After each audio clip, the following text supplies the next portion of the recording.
Hello dear students, মই আজি তোমালোকক ক্লাস 6 গণিতৰ ম্যাজিক অফ ম্যাথমেটিক্স গণিতৰ জাদু এই লেসনটোৰ পৰা মানে এই লেসন মানে এই পাঠটো এই অনুশীলনীটো মই তোমালোকক বুজাই দিম আৰু ইয়াৰ পৰা যিখিনি অংক আছে উৎপাদক বিশ্লেষণ মৌলিক উৎপাদক গুণিতক এই সম্পৰ্কে তোমালোকক মই বুজাম মই আশা কৰোঁ তোমালোকে ক্লাছটো খুব ধুনীয়াকৈ চাবা আৰু নিজৰ লগৰীয়াসকলৰ লগত মানে শেয়াৰ কৰিবা আৰু কিবা জানিবলগীয়া থাকিলে কমেন্ট বক্সত মোক জনাবা বুলি আশা ৰাখিলোঁ গতিকে মই আৰম্ভ কৰিব লৈছোঁ বৰ্ডত মই লিখি লৈছোঁ এই ওপৰত লিখা আছে ম্যাজিক অফ ম্যাথছ গতিকে মই আজি তোমালোকক অংকটো কৰিব লৈছোঁ ম্যাজিক অফ ম্যাথছত যিখিনি কমন ফ্যাক্টৰ বুলি কোৱা হয় কমন ফ্যাক্টৰ মানে সাধাৰণ উৎপাদকখিনি আমি সকলোৱে জানিব লাগে ইয়াত উদাহৰণত কেইটামান দিছে প্ৰাইম ফ্যাক্টৰাইজেশ্যন মৌলিক উৎপাদক বিশ্লেষণ ইয়াত দিছে 36 এই 36 ইয়াত চাৰি ধৰণে উৎপাদক বিশ্লেষণ কৰিছে 36 মই ইয়াত দিছো 36 আকৌ 36 আৰু 36 এই চাৰি ধৰণে ইয়াত উৎপাদক বিশ্লেষণ কৰিছে মই তোমালোকক বুজাই দিম কেনেকৈ কৰিছে ইয়াত ধৰি লোৱা 2 পূৰণ 18 2 into 18 equal 36 এটো এটা প্ৰকাৰ আকৌ 2 into 9 2 into 2 into 2 to 3 into 3 2 দুগুণ 4 4 3 12 3 বাৰং 36 এটো এটা তাৰ পিছতো দিছে 3 into 12 3 into 3 into 4 এটো এটা 3 3 গুণ 9 9 4 গুণ 36 এই 4 কো আমি ভাঙিব পাৰো 2 পূৰণ 2 তাৰ পিছত আছে আকৌ এটা 36 এটো আমি ডাইৰেক্ট কৰিব পাৰো 6 into 6 6 গুণ 36 ইয়াত আমি 2 পূৰণ 3 পূৰণ 2 পূৰণ 3 মানে 2 3 গুণ 6 2 3 গুণ 6 6 গুণ 36 বা 2 3 গুণ 6 6 2 গুণ 12 12 3 গুণ 36 এনেকে কৰি আমি যিখিনি উৎপাদক বিশ্লেষণ কৰো এখিনি কোৱা হয় কমন ফ্যাক্টৰাইজেশ্যন মানে সাধাৰণ উৎপাদক বিশ্লেষণ তাৰ পিছত আছে আৰু এটা দিছে মই নিলিখিলো বাৰু 4 পূৰণ 9 4 পূৰণ 9 4 9 গুণ 36 4 কে আমি ভাঙিব পাৰো 2 পূৰণ 2 আকৌ 9 ভাঙিব পাৰো 3 পূৰণ 3 গতিকে 2 2 গুণ 4 3 3 গুণ 9 2 2 গুণ 4 3 4 গুণ 12 3 বাৰং 36 যেনেকৈ হলো মোটামুটি এই 36 ৰ উৎপাদকবিলাক আমি এনেকৈ ভাঙিব পাৰো গতিকে এইখিনি কোৱা হয় মানে প্ৰাইম ফ্যাক্টৰাইজেশ্যন মানে হল একেবাৰে মৌলিক সাধাৰণ উৎপাদক বেসিক যেটো উৎপাদক হেতুকে কোৱা হয় প্ৰাইম ফ্যাক্টৰাইজেশ্যন তাৰ পিছত আৰু এটা আছে প্ৰাইম ফ্যাক্টৰাইজেশ্যন থ্ৰো ফ্যাক্টৰ ট্ৰি মানে উৎপাদক বৃক্ষৰ সহায়ত যেটো উৎপাদক বিশ্লেষণ কৰা হয় মই এইটো দেখুৱাই লৈছো তোমালোকক উৎপাদক বিশ্লেষণ এখিনিত মই বৰ্ডত ভালকে কিতাপত মই দেখুৱাই লৈছো তোমালোকে চাই লোৱা এখিনি হল প্ৰাইম ফ্যাক্টৰাইজেশ্যন থ্ৰো ফ্যাক্টৰ ট্ৰি মানে হল উৎপাদক বৃক্ষ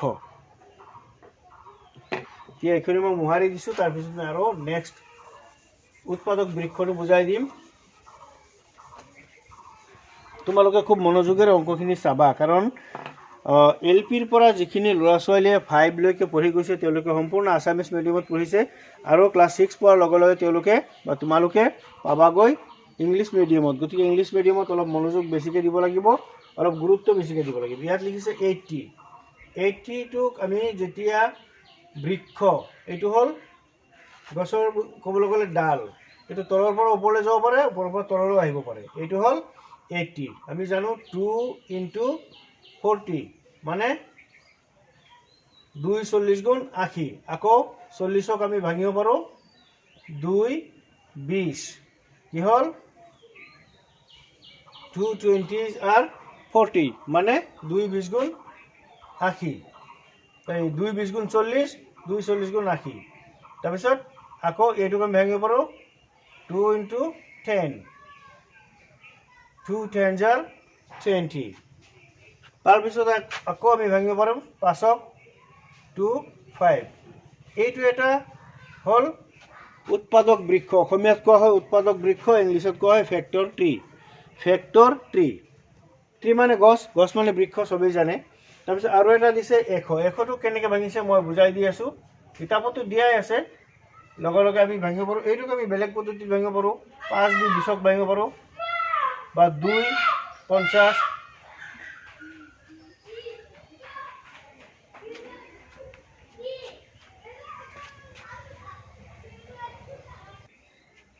এতিয়া এই এশৰ যিটো ছিষ্টেম, এতিয়া আকৌ 50ক ভাঙিবলৈ গ'লে 2 25, 25ক আমি ভাঙিবলৈ গ'লে 5 5, 5 5 গুণ 25, 25 2 গুণ 50, 50 2 গুণ 100। এইটো হ'ল মানে উৎপাদক বৃক্ষ ফেক্টৰ ট্ৰি। এনেকুৱা ছিষ্টেমত আমি উৎপাদক বিশ্লেষণ কৰিব পাৰোঁ। আৰু এটা পদ্ধতি আছে, সেইটো হ'ল ডিভিজন, মানে হৰণ কৰা, ৰিপিটেড ডিভিজন মেথড বুলি কোৱা হয়। এতিয়া ডিভিজন মেথডত আমি তোমালোকৰ লগত আলোচনা কৰিম, ভালকৈ চাই লোৱা। ডিভিজন মেথডটো হ'ল উৎপাদক বিশ্লেষণৰ। ইয়াত দিছে ডিভিজন মেথড, ইয়াত দিছে এটা অংক দিছে 880,